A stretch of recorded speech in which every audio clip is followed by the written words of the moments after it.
Did you know that a Disney executive really wanted to cast Steve Martin as Goofy? Gosh, what a terrible idea. Disney's A Goofy movie was unlike any of the studio's previous animated features. The 1995 release attempted to combine the slapstick zaniness of Goofy with the drama of adolescent angst. To this day, it's the only Disney movie that opens with an intensely horny body horror nightmare sequence. The production of A Goofy movie is now the subject of a new documentary, Not Just a Goof. The doc, which was produced independently but is now streaming on Disney+, doesn't shy away from depicting the Mouse House's corporate blunders. Specifically, there's a segment focusing on former Disney chairman Jeffrey Katzenberg's inane casting suggestion that Steve Martin play Goofy as himself. And he had this great idea.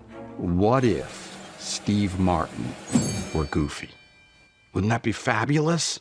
Imagine how you could sell that. That would be great. I think I asked Jeffrey, I said, so that means you want Steve Martin to do the Goofy voice? No.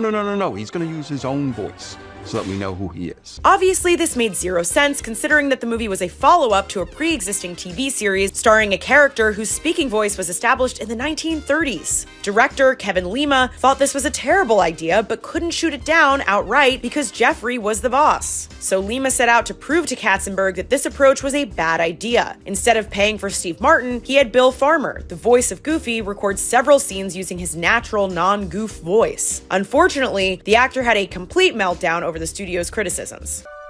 I went home and I didn't get much sleep those days because I was worried, don't they want to hear Goofy when they hear a Goofy movie? We have to prove to Jeffrey that it's a bad idea.